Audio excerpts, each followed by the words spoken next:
Hi, எல்லோருக்கும் வணக்கம். அனைவருக்கும் தீபாவளி நல்வாழ்த்துக்கள். பட்டாசெல்லாம் சேஃபா வெடிங்க. குழந்தைங்க பட்டாசு வெடிக்கும் போது பேரண்ட்ஸும் கூட இருங்க. நீங்களும் சேஃபா பட்டாசு வெடிங்க. முத்து அப்படின்னாங்க தப்பு பண்ணிட்டாரு. ஒரு அம்மாக்கு அடிபட்டுச்சு, அவங்கள ஹாஸ்பிட்டலுக்கு கூட்டின்னு போயிட்டு ஃபர்ஸ்ட் எய்ட் பண்ணாரு. அவங்க குடும்பத்தையும் காப்பாத்திருக்காரு. இது என்ன தப்பு இருக்குன்னு தெரியல. எல்லாரும் முத்து திட்டிகிட்டே இருக்காங்க. இந்த மனோஜ், ரோகிணி, இந்த விஜயம்மா எல்லாரும் அவங்களை திட்டிகிட்டே இருக்காங்க. பத்தா குறைக்க இந்த அருண் வீட்டுல வேற. அருண் அவரோட கடமை செஞ்சாரு, தப்பு இல்ல, நான் ஒத்துக்கிறேன். ஆனா இதுக்கும் முத்துக்கும் என்ன சம்மந்தம் இருக்கு? அந்த இடத்துல முத்து இல்ல, வேற யாருன்னா ஹெல்ப் பண்ணாங்க வச்சுங்களேன். அப்ப அருண் இந்த பத்தி தான் பேசிட்டு இருப்பாரா? அடிப்பட்ட அம்மாவை நார்மலா ஒரு மூணாம் மனுஷன் போயிட்டு காப்பாத்திட்டு சோசியல் மீடியா ட்ரெண்டிங்கா அடிச்சு வச்சுங்களேன். அப்ப அந்த அருண் அவங்கள திட்டிட்டு பண்ணா. இப்படிதான் பேசியிருப்பாங்களா? என்ன இது நியாயம்னு எனக்கு தெரியல. முத்து ஒரு அம்மாவை காப்பாத்தி நல்லது பண்ணாரு. இது சோசியல் மீடியால ட்ரெண்ட் ஆயிடுச்சு. இது முத்துக்கு இதுக்கு சம்பந்தமே கிடையாது. இதுக்கு ஆளுக்கு முத்து போட்டு திட்டிட்டு இருக்காங்க. இதோட நல்ல விஷயத்த பார்த்து சமூக நல ஆர்வலர் வீட்டுக்கு பாராட்டு மழை பொழிறாங்க. அது மட்டும் இல்லாம உங்களுக்கு அவார்டு கொடுக்கணும் அப்படின்னு பேசியிருக்காங்க. அது பேசிட்டு இருக்காங்க. அதுக்கும் முத்து நான் சொல்றாரு, இதெல்லாம் எனக்கு ஒன்றும் தேவையில்ல சார், இதெல்லாம் நான் தெரிஞ்சு வேணும் ஒன்றும் பண்ணல, ஆனால் அவ்வளோ பெரிய ஆள் இல்லை சார், எனக்கு அவார்டுலாம் கொடுக்க ஒரு மனிதாபிமானம் தான் சார். இதே மனோஜ் இந்த வேலை பண்ணியிருந்தா இந்நேரம் வீடையோ ஒரு நகலை பண்ணிட்டு இருப்பாங்க இந்த விஜயம்மா. அண்ணாமலை ஏன் சொல்றாரு, ஏன்பா இதெல்லாம் வேணான்ற, உன்னை தேடி தானப்பா வருது பாராட்டு, ஏத்துக்கும்னு சொல்றாரு. இல்லப்பா அதெல்லாம் எனக்கு உடன்பாடு இல்லப்பா. நான் ஏன் சொல்றேன்னா, ஒரு நல்லது செய்யற நம்ம உள் மனதோட செய்யணும்ப்பா. இது ஊருக்காகலாம் செய்யுது இல்ல, இந்த மனிதாபிமானத்தோட சேர்த்துப்பா.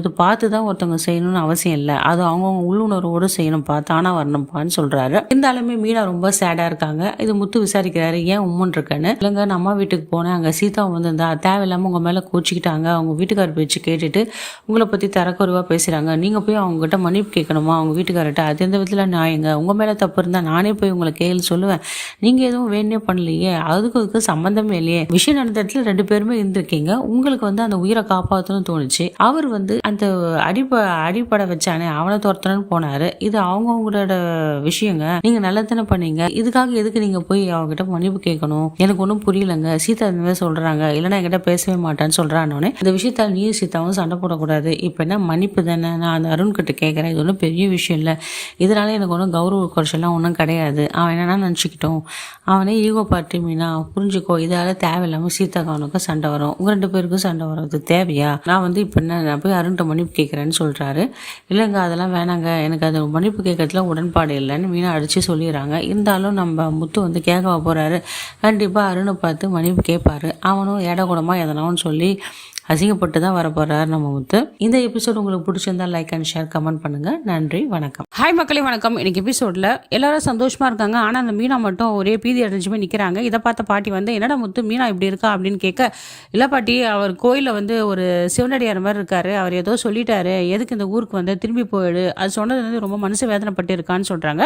ஐயோ அப்படியாப்பா, அவர் ஆமாப்பா, அந்த ஒரு பையன் கொஞ்ச நாளாவே இந்த ஊர்ல தெரிஞ்சிட்டு இருக்கான், அவன் யார்கிட்டயுமே பேச மாட்டான், பிடிச்சவங்கிட்ட மட்டும்தான் என்ன வாங்கி சாப்பிடுவான், ஆனா அவன் என்ன சொன்னாலும் அது நடக்கும்பா, 100% உண்மைன்னு சொல்றாங்க. இருந்தாலுமே இப்படி சொல்லிட்டு பாட்டி மனசுல ஏதோ நடக்க போதா என்னன்னு தெரியலன்னு சொல்லிட்டு அவங்களும் ஏதோ விஷயமா கவலைப்படுறாங்க. அன்னைக்கு நைட்டு திடீர்னு என்ன பண்ணுது, வீட்டுல ஒரு பெரிய சத்தம் கேக்குது, ஏதோ போட்டு அடிக்கிற சத்தம் கேக்குது. எல்லாரும் கவு திறந்து பார்த்தா அந்த சிவனடியார் அந்த இடத்துல நிக்கிறாரு, எல்லாம் சிரிச்சுட்டே இருக்காரு. எல்லாரையும் பார்த்து உடனே மனோஜ் என்ன பண்றான், ஒரு கட்டையத்துக்கு அவர் அடிக்க போறான். அண்ணாமலையாவும் அது மாதிரிலாம் பண்ணாத, என்னப்பா உனக்கு பசிக்குதா, என்ன வேணும்னு சொல்லுப்பான்னு கேட்கறாங்க. முத்துவும் ஏன்னா வேணும் பாப்பா, சாப்பிட்றீங்களா அப்படின்னு கேட்குறாங்க. இந்த விஜயாவும் அவனை பார்க்கவே பயமா இருக்கு, தெத்துங்கன்னு சொல்லிட்டு திட்டிட்டு இருக்காங்க. அவர் அண்ணாமலையை பார்த்து ஓன்னு அழுகுறாரு. ஆனால் மீனாவை பார்த்து இங்கே எதுக்கு இங்கேருந்து கிளம்பிடு அப்படின்னு எச்சரிக்கை பண்ணுறாரு.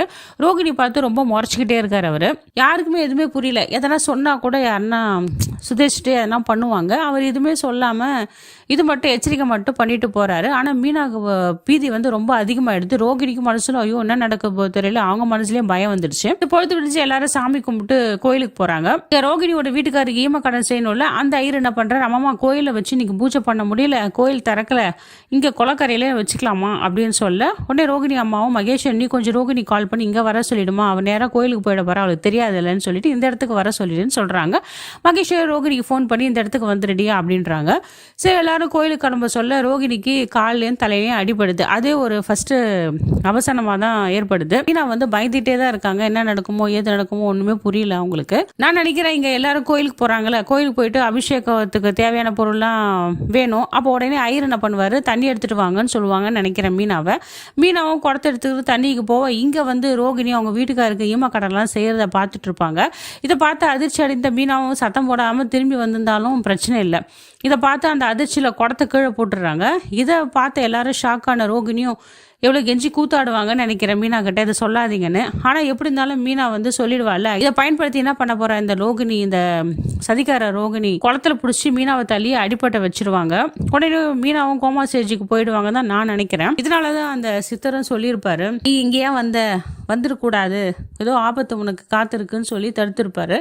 மகேஸ்வரியும் பார்த்து அவர் சொல்லியிருப்பாரு நீங்க வந்துடக்கூடாதுன்னு. ஸோ என்ன பண்ணுவாங்க இந்த ரோகிணி, இந்த கிரிமினல் ரோகிணி என்ன பண்ணுவா, அவ எதுக்கும் துணிஞ்சவ தானே, தான் ஒருத்தன் கூட வாழத்துக்காக தொந்த பிள்ளைய வந்து அனாத ஆசிரமத்தில் விட்டவ தானே, எப்படின்னா கஷ்டப்படன்னு சொல்லிட்டு அவ கண்டிப்பா இந்த பழியை தூக்கி மகேஸ்வரி மேல போட்டுருவா. இவன் மட்டும் சந்தோஷமா இருப்பா. என்ன நடக்குது பார்க்கலாம். அப்பா நம்ம விஷயம் தெரிஞ்ச ஒரே இவ மீனா தான். இவளை வந்து இந்த கோமா ஸ்டேஜ்ல போயிட்டாலும் நம்ம நிம்மதின்னு சொல்லிட்டு நினைச்சிட்டு இருப்பாங்க. ஆனா பாவங்க முத்து தான் பாவம், அண்ணாமலையும் பாவம். அண்ணாமலையை கவனிச்சுக்கிறது ஃபுல்லா ஏன் அந்த ஒட்டுமொத்த ஃபேமிலியும் கவனிக்கிறது இந்த மீனா. ஏதோ பூ கட்டி பழிச்சிட்டு இருக்கா. இது தேவையில்லாம அவ தலையில மண்ணை தூக்கி போட்டா இந்த ரோகிணி.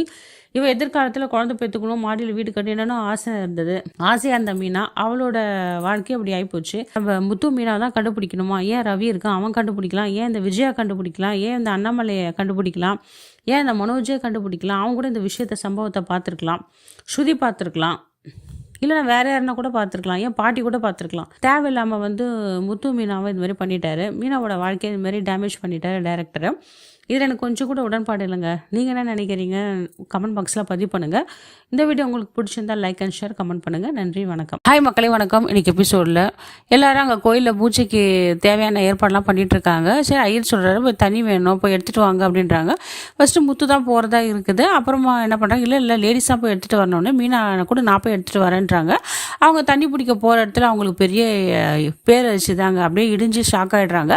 அந்த இடத்துல தான் நம்ம கிருஷ், அந்த லக்ஷ்மி, அந்த மகேஸ்வரி, அவங்க சொந்தக்காரங்க ரோகிணிலாம் வந்து அவங்க அப்பாவுக்கு தோஷம் கொடுத்துட்ருக்காங்க. இதை பார்த்து ஷாக்கான நம்ம மீனா வந்து எதுவுமே வாயே திறக்க முடியாமல் அப்படியே மழை போல் அப்படியே நின்றுடுறாங்க. என்ன நடக்குதுன்ட்டு அவங்களுக்கே செத்த நேரம் ஒன்றுமே புரியல. தயிர் பண்ணுற பூச்செல்லாம் முடிஞ்ச உடனே இப்படி திரும்பி பார்க்குறாங்க. பார்த்த உடனே ரோகிணிக்கு ஷாக் ஆகிடுது, எல்லாருக்கும் ஷாக் ஆகிடுதுன்னு மீனா நின்றுட்டு இருக்கா. அந்த குடத்தை வர கீழே போட்டுறாங்க. அந்த இவங்க பார்த்துட்டு வச்சு போயிருக்கலாம். இவங்க போகாத அப்படியே மலையாட்டம் நின்றுட்டு இருக்கா அந்த மீனா.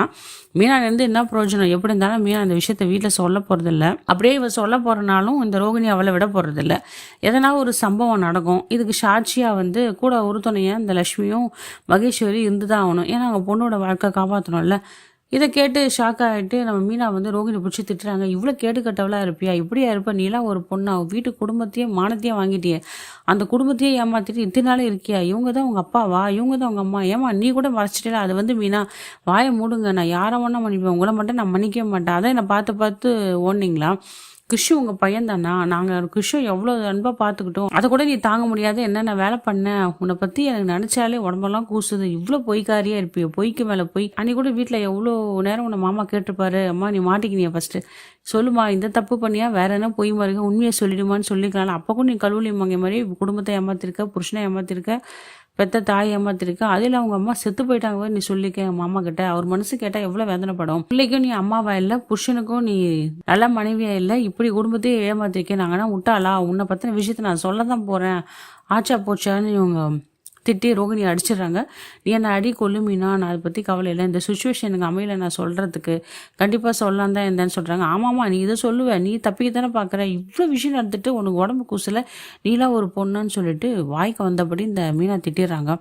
அப்போ கூட இந்த ரோகிணி அழுகுறாங்க. மீனா காலில் வந்து மன்னிப்பு கேட்குறாங்க. என்னை மன்னிச்சிடு மீனா, நான் என்னோட சுயநலத்துக்காக செய்யலை, என் வாழ்க்கைக்காக தானே செஞ்சேன் அப்படின்றாங்க. அவனுக்கு எஞ்சி கூத்தாடி கேட்குறேன், தயவு செஞ்சு வீட்டில் என்ன சொல்லாத, என்னை காப்பாத்துன்றாங்க. அதெல்லாம் முடியாது, என்ன சொன்னாலும் சரி, நீ எல்லாரையும் முட்டாள ஆக்கின்னு இருக்கல, என்னால் அந்த குடும்பத்துக்கு உண்மை துரோகம் பண்ண முடியாது, நான் கண்டிப்பாக சொல்லியே ஆவன்றாங்க.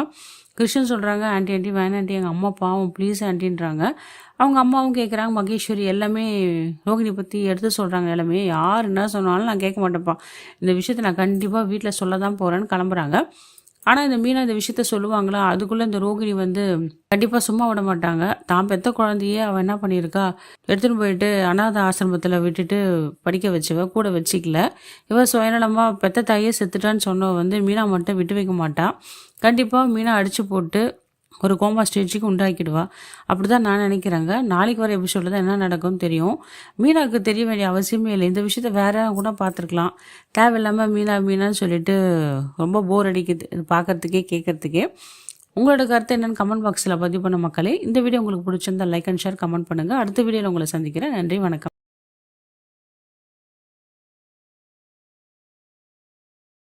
முதல்ல கிருஷி இந்த வீட்டை விட்டு அனுப்பணும். இன்னைக்கு உங்ககிட்ட ஒரு விஷயம் பேசி ஒரு முடிவு எடுத்தாகணும்பா. என்ன ஒரு நிமிஷம் பா. ரவி, ஸ்ருதி, இங்க வாங்க வாங்க எல்லாரும் வாங்க. என்னன்னு சொல்ற? பா, நான் ஒரு முடிவுக்கு வந்துடுறேன்பா. ஏண்டா முதல்ல முடிவு எடுக்கணும்னு இப்ப முடிவு எடுத்துட்டேன்னு சொல்ற, ஏதாவது ஒண்ணு சொல்றா. இனிமே இந்த பையன் இந்த வீட்ல இருக்க கூடாது. ஏன்? என்னடா ஏன்? முதல்ல 10 நாள் சொன்னீங்க, சரின்னு ஒத்துக்கிட்டோம். அப்புறம் பாட்டியை காணோம்னு சொன்னீங்க, சரி தேடி கண்டுபிடிக்கிற வரைக்கும் இருக்கட்டும்னு விட்டுட்டோம். ஆனா இது வரைக்கும் அவங்க எங்க இருக்காங்கன்னு தெரியல. எத்தனை நாள் தான் இந்த பையன் இங்கே இருப்பா? இன்னைக்கே கொண்டு போய் எங்கேயாவது விட்டுட்டு வாங்க. அதை தாண்டா நானும் சொல்லிக்கிட்டு இருக்கேன். இவன் இனிமே இங்க இருக்க கூடாது. அவனை எங்க கொண்டு போய் விட முடியும்? அவன் பாட்டிக்கு வேற என்னாச்சுன்னு தெரியாது. அது நம்ம கவலை கிடையாதுங்க. இத பாருங்க, வாழ்ற காலத்துல 4 பேருக்கு உதவி பண்ணலாம். அதுக்காக நம்ம உதவி பண்றதுக்காகவே வாழ முடியாது. அப்புறம் நம்ம வாழ்க்கைய ஒழுங்கா வாழ முடியாதுங்க. என்ன தத்துவமா? நான் எதர்த்தத்தை தானே சொல்றேன். அவனை எங்கேயாவது அனுப்பி வச்சு சொல்லுங்க. அட, கிருஷோட பாட்டிய தேடிட்டு இருக்கோம். அவங்க கிடைக்கணும். நீங்க பாட்டியை தேடுவீங்களா தாத்தாவை தேடுவீங்களோ அதெல்லாம் எனக்கு தேவையில்லை. ஒழுங்கா இவனை எங்கேயாவது கொண்டு போய் விட்டுடுங்க. விஜயா, நீ 3 பிள்ளைகளை பெற்றிருக்கிற, நீயும் ஒரு அம்மா. அந்த பையனோட நிலைமையை கொஞ்சம் யோசனை பண்ணி பாத்தியா? அவனை எங்க தனியா விட முடியும்? பா, அதுக்காக இங்கே எப்படிப்பா வச்சுக்க முடியும்? எத்தனை நாள் அவனை இங்கே வச்சு பாத்துப்பாங்க? அந்த அம்மா கிடைக்கவே இல்லைன்னு வச்சுக்கோங்க, அதுக்காக இங்கே வச்சு வளர்க்க முடியுமா? ஏதோ நம்ம சொந்தக்கார பையனா இருந்தா கூட பரவாயில்ல, இவன் யாரு என்னன்னு தெரியலையே. ஏற்கனவே இங்க சில பேர் தண்டத்துக்கு தான் இருக்காங்க. இதுல இவனுக்கு வேற தண்ட செலவு பண்ணணுமா? இந்த மாதிரி யாரும் இல்லாத பசங்களுக்கு ஒரு இடம் இருக்கும்ல, அங்க கொண்டு போய் விட சொல்லுங்க. அட, அவன் ஒண்ணு யாரும் இல்லாதவன் இல்ல. அவனுக்காக நாங்க இருக்கோம். அவனை வெளியால் மாதிரி நினைக்காதீங்க. நம்ம குடும்பத்துல ஒருத்தனா நினைங்க. ஏண்டி விட ரேஷன் கார்டுல இவன் பேரை சேர்த்துருவ போல இருக்கு. எவனோ பெத்த புள்ள இங்கே கொண்டு வந்து வச்சிருக்கீங்க. இல்ல என்ன தெரியாம தான் கேக்குறேன். உங்க மனசுல என்ன பெரிய வள்ளல்